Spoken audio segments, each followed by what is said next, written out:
कि आपकी investing style क्या है? ये तो एक हम लोगों के बीच में कंसेंसस बन गया है कि एक स्ट्रक्चरल तेजी है मार्केट में और मेनी रीजंस हैं उसमें, आपने जैसे एक्सप्लेन किए। तो आपकी इन्वेस्टिंग स्टाइल क्या है? How do you select the stock? क्या देखते हैं आप? वैल्यूएशन देखते हैं, ट्रेंड देखते हैं, थीम देखते हैं, स्टोरी देखते हैं, या कोट एंड कोट नैरेटिव्स? क्या देखते क्या है आप? जी। जनरली क्या होता है ना, मतलब जैसे मैंने मार्केट में जब मैंने एंटर किया तो मैंने जब यूजुअल मेरा पाथ था, मतलब वैल्यू इन्वेस्टिंग सीखा, Benjamin Graham, Warren Buffett, Phil Fisher, फिर ग्रोथ इन्वेस्टिंग में आए, उसके बाद क्वालिटी में आए, क्वालिटी काम करते हैं। तो ऐसे अलग अलग पड़ाव जो जनरली सब लोग पास करते हैं उस हिसाब से हम सीखते हैं। बट काफी सालों के बाद, मतलब एक्सपेरिमेंट करके और काफी जब मैंने सोचा तो दो तीन चीजें मतलब सामने आई। एक चीज ये सामने आई कि जो बहुत ही लॉन्ग टर्म व्यू, जैसे बहुत, मतलब मैं 10 साल की बात नहीं कर रहा, बट इवन 5 ईयर व्यू, एक कंपनी पे एक्चुअली हम लोग एक 5 ईयर व्यू भी नहीं बना सकते हैं, to be frank and honest, right? Because मतलब ए ग्रुप कंपनीज पे बना सकते हैं, राइट? ए ग्रुप कंपनीज पे बना सकते हैं। पहली बात मैं ये बोलता हूँ कि जो वेल्थ क्रिएशन होता है ना, वो मिड एंड स्मॉल कैप्स में होता है, राइट? अगर आप लार्ज कैप्स में कभी वेल्थ क्रिएशन नहीं होता है। लार्ज कैप्स में आपको अच्छा ग्रोथ मिलेगा, आपको स्टेबिलिटी मिलेगा, बट अगर आप लार्ज कैप्स का रिटर्न्स देखेंगे ओवर एनी लॉन्ग पीरियड, तो आपको 12 से 15% पर आना मिलेगा। वो खराब रिटर्न नहीं है, वो अच्छा रिटर्न है, राइट? बट अगर आपको मल्टी बैगर्स बनाने हैं और आपको ओवरऑल पोर्टफोलियो रिटर्न 20% प्लस अगर आपका एस्पिरेशन है, तो आपको मिड और स्मॉल कैप्स में ही जाना पड़ेगा। That was my first learning कि लार्ज कैप्स में एज अ पोर्टफोलियो बड़ा पैसा नहीं बन सकता। इंडिविजुअल स्टॉक्स फिर भी जा सकते हैं, but as a portfolio of large caps बड़ा पैसा बनाना मुश्किल है। बट अगर आपका रिस्क प्रोफाइल लार्ज कैप्स वाला है, अगर आपको ज्यादा मतलब वॉलेटिलिटी पसंद नहीं है, and you are happy with an average an above average rate of return, and large caps definitely।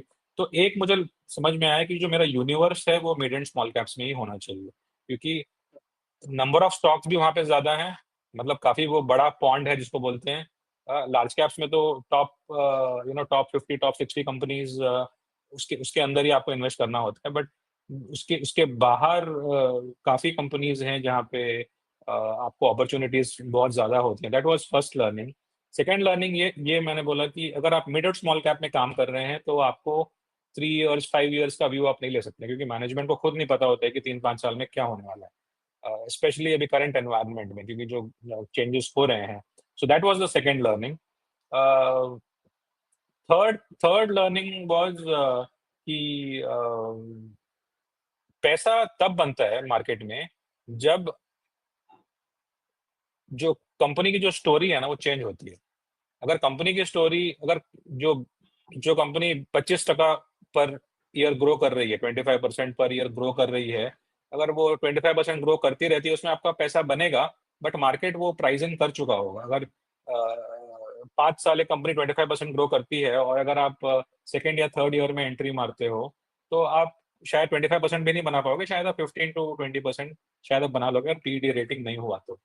सो बड़ा पैसा, क्योंकि मैंने ये एनालिसिस में करता हूँ, हर साल के जो बड़े विनर्स हैं, every year which are the biggest winners, मैं उनको जाके फिर उनका एनालिसिस करता हूँ कि ये विनर्स क्यों बने। तो मैंने पैटर्न देखा कि ये विनर्स इस तब बनते हैं क्योंकि इनकी स्टोरी चेंज होती है। तो जो कंपनी है जो 15% ग्रो कर रही थी, सडनली 25 या 30% ग्रो करना चालू कर देती है। तो जब ये स्टोरी में जब ये चेंज आता है, तब मार्केट उसको रीरेट करता है, और रीरेटिंग में ही पैसा बनता है। तो मेरा जो स्ट्रैटेजी का जो कोर है वो है कि टू आइडेंटिफाई, जो मैं बोलता हूँ कि delta change in the PNL, और delta change in the balance sheet, और delta change in the cash flow, कि जो हो रहा था उससे सिग्निफिकेंटली डिफरेंट कुछ नया यहाँ पे होना चालू हो गया है। उसके बाद मेरा काम ये है कि मैं फाइंड आउट करूं कि ये क्यों हो रहा है, क्या ये सस्टेनेबल है, क्या एटलीस्ट नेक्स्ट, मेरा जो टाइम फ्रेम है वो भी मैं बोलता हूँ कि अबाउट 6 to 8 क्वार्टर्स का है। 6 to 8 क्वार्टर्स तक आप प्रेडिक्ट कर सकते हैं। बट 3 साल 5 साल प्रेडिक्ट करना बहुत मुश्किल है। तो मैं ये समझने की कोशिश करता हूँ, especially to start off with, शायद मैं 2-3 क्वार्टर ही प्रेडिक्ट करता हूँ कि ये जो इसमें जो चेंज हुआ है जो ग्रोथ में, क्या ये 3-4 क्वार्टर और चल सकता है, ये सेम ग्रोथ रेट आ सकती है कि नहीं। वो अगर मैंने एस्टैब्लिश कर लिया फिर मैं उसमें एक पोजीशन बनाता हूँ और इसी पैटर्न पे मैं अपना पूरा पोर्टफोलियो बनाता हूँ। तो ये जो डेल्टा चेंज वाली बात है, ये बहुत इंपॉर्टेंट बात है। तो मुझे 25% एवरी ईयर वाली ग्रोथ कंपनी से ज्यादा 15% जो ग्रो कर रही थी वो अब 25% अगर करना चालू कर रही है, मुझे वैसे आइडियाज पे मैं फोकस करता हूँ, क्योंकि वहीं पे मैंने जैसे बोला पैसे बनते हैं। और दूसरी बात और जो मैंने सीखी, फोर्थ एंड फाइनल थिंग, कि मोस्ट ऑफ द टाइम सबसे ज्यादा पैसा उन स्टॉक्स में बनता है जो नेग्लेक्टेड है, मतलब जिनके बारे में कोई बात नहीं कर रहा है। सो ये ऑब्वियस सी बात है, बट लॉट ऑफ टाइम्स हमको क्या लगता है कि जो कंपनी हमारे रेडार पे आती है, जिसका अर्निंग्स ग्रोथ डेल्टा जिसका दिखता है, वो कोई या तो अननोन कंपनी रहती है या कोई कंपनी जिसका नाम भी नहीं सुना होगा आपने पहले, वैसी कंपनी रहेगी।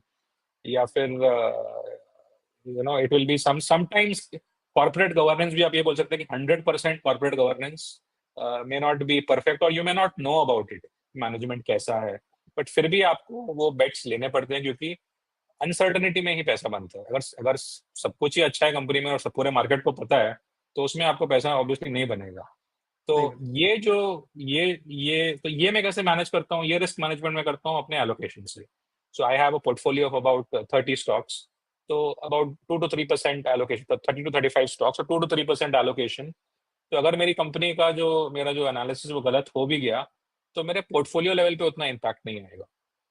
सो अगर मैं समराइज करूं तो बेसिकली मैं जो देखता हूँ डेल्टा चेंज देखता हूँ कंपनी में, that is the core thesis कि मुझे डेल्टा चेंज इन ग्रोथ चाहिए, primarily growth, I look at growth, and I want to invest in something that is neglected. So ये जो चीजें जब जब मिक्स होती हैं तो सबसे ज्यादा पैसा बनता है, if you get it right. बहुत ही इंटरेस्टिंग बात प्रभाकर आपने बोली। मैं इसको समराइज करूं दर्शकों के लिए कि मोटा पैसा या मोटा वेल्थ बनना है तो मिडिल स्मॉल कैप में जाना पड़ेगा आपको। मिडिल जी स्मॉल कैप में आपको 2 साल से ज्यादा का विजिबिलिटी नहीं मिलेगी।